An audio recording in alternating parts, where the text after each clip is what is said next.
Hi friends, मैं अमन।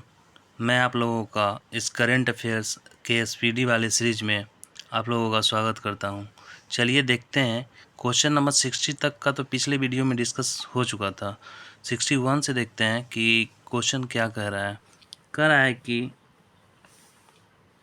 असम का सर्वोच्च नागरिक सम्मान या पुरस्कार असम वैभव से किसे सम्मानित किया गया है। वो जो सम्मानित किया गया है वो रंजन गोगोई को किया गया है। ये जो रंजन गोगोई हैं ये हमारे सुप्रीम कोर्ट के मुख्य न्यायाधीश भी रह चुके हैं। इनका जो रैंक था वो 46 मतलब 46वें नंबर के ये मुख्य न्यायाधीश थे रंजन गोगोई। अभी वर्तमान समय में 50वें नंबर के जो मुख्य न्यायाधीश हैं वो हैं DY चंद्रचूड़। ये फैक्ट्स भी आप लोग याद रखिएगा, ये भी आपके एग्ज़ाम के लिए महत्वपूर्ण होगा। 62 में देखते हैं, हाल ही में भारतीय नौसेना ने अपनी किस जहाज को सेवा मुक्त किया है। इसका जो आपका आंसर हो जाएगा वो हो जाएगा ऑप्शन बी, चीता। अब भारतीय नौसेना आया है तो ये देख लेते हैं कि भारतीय नौसेना दिवस ये कब मनाया जाता है। 4 दिसंबर को। इस चीज़ को भी आप याद रखिएगा। उसके बाद 63rd को देखते हैं तो 63rd में बोल रहा है कि भारत में लिथियम की खोज और खनन के लिए किस देश के साथ करारा किया है। तो वो अर्जेंटीना के साथ किया है। अब यहाँ पर एक वर्ड आया है लिथियम। तो लिथियम का जो एटॉमिक नंबर होता है वो 3 होता है और एटॉमिक मास अगर बात करें तो वो 7 होता है। अब यहाँ पर अर्जेंटीना आया है तो अर्जेंटीना के बारे में कुछ देख लेते हैं। अर्जेंटीना की जो राजधानी है यो ब्यूनस आयर्स है।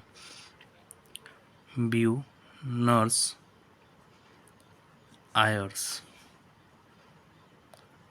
और इसकी जो मतलब मुद्रा है वो अर्जेंटीना पेसो है। इस चीज़ को याद रखिएगा, ये भी आपके एग्ज़ाम के लिए महत्वपूर्ण होगा।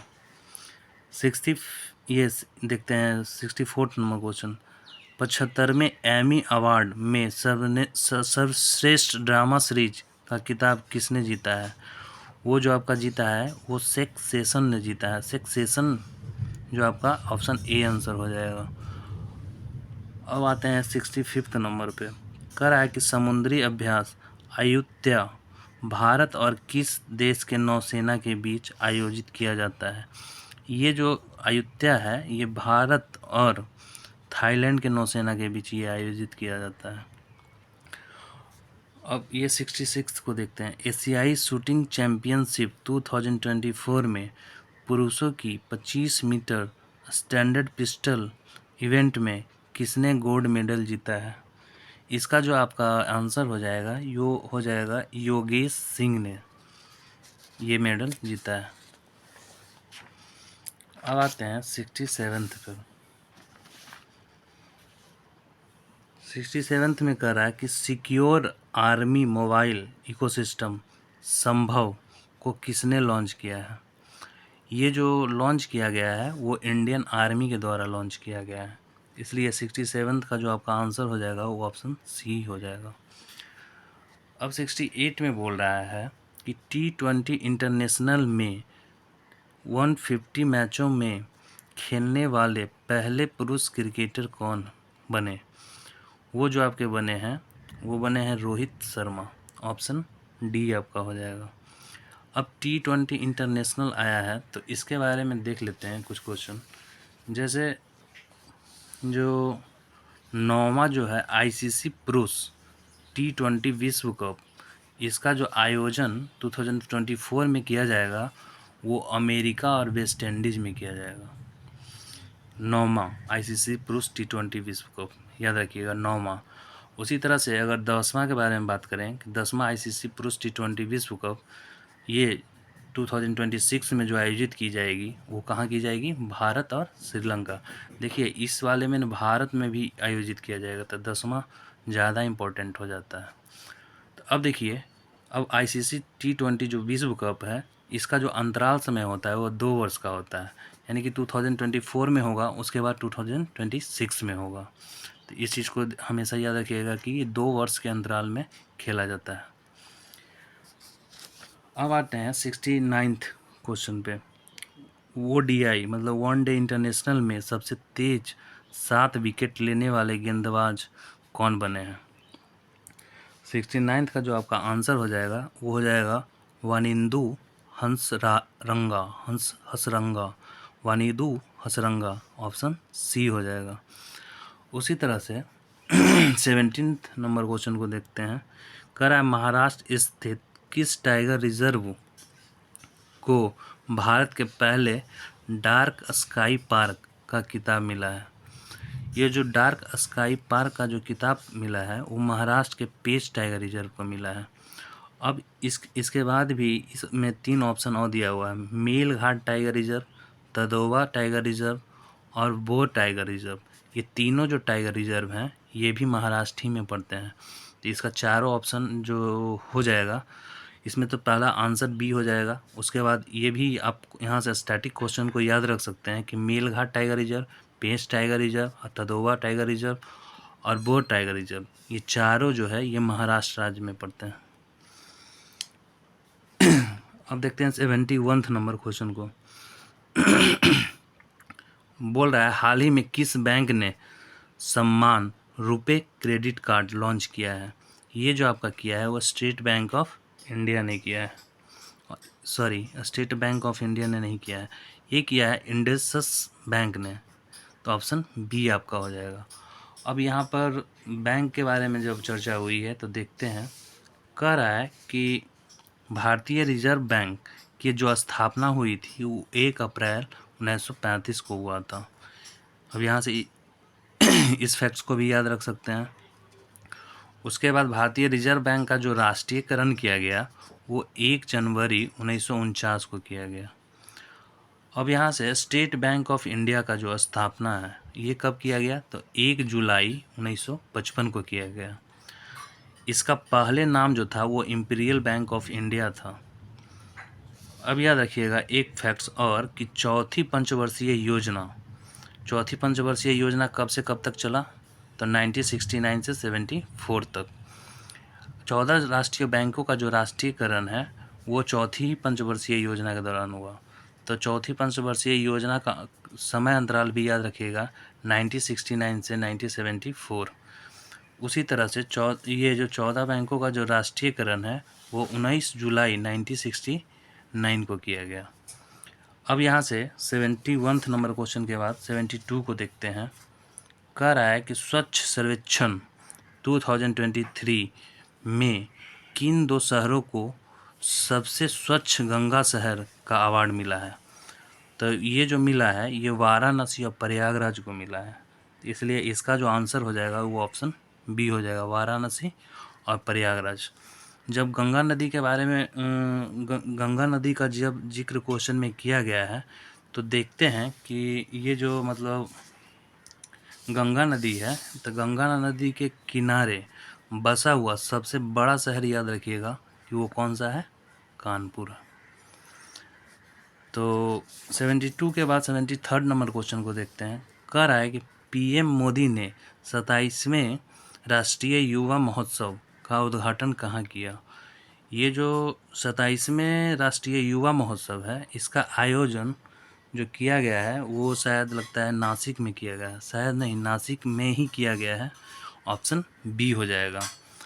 अब यहाँ पर नासिक जो जिक्र किया गया है तो ये नासिक जो शहर है ये कहाँ पड़ता है आपका? 73 को देखते हैं। नासिक जो शहर है वो आपका कहाँ पड़ रहा है? महाराष्ट्र में। इस चीज़ को याद रखिएगा। अब ये जो नासिक है ये जो है ये किस नदी के किनारे बसा हुआ है? तो गोदावरी नदी के तट पर बसा हुआ है। यहाँ से 2 क्वेश्चन याद रखिएगा। नासिक किस नदी के तट पे? गोदावरी नदी के तट पे।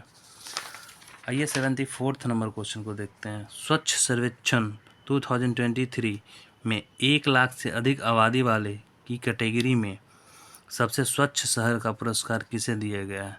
तो वो जो दिया गया है वो इंदौर और सूरत को दिया गया है। 74 का जो आपका आंसर हो जाएगा वो ऑप्शन ए हो जाएगा। इंदौर आपका एमपी में पड़ता है और सूरत आपका गुजरात में पड़ता है। एमपी में पड़ता है यानी कि एमपी की राजधानी आपका हो गया भोपाल और गुजरात का हो गया गांधीनगर। यहाँ से ये दोनों फैक्ट्स भी याद रख सकते हैं। अब आते हैं 75 नंबर पर। जाग्रेब ओपन 2024 कुश्ती टूर्नामेंट में किस भारतीय ने 57 किलोग्राम कैटेगरी में गोल्ड मेडल जीता है? 75th का जो आपका आंसर हो जाएगा वो ऑप्शन बी हो जाएगा, अमन सहरावत ने जीता है, इसलिए ऑप्शन बी हो जाएगा। अब आते हैं 46 नंबर क्वेश्चन पर। केंद्र सरकार ने रक्षा मंत्रालय में अतिरिक्त सचिव और महानिर्देशक के रूप में किसे नियुक्त किया है?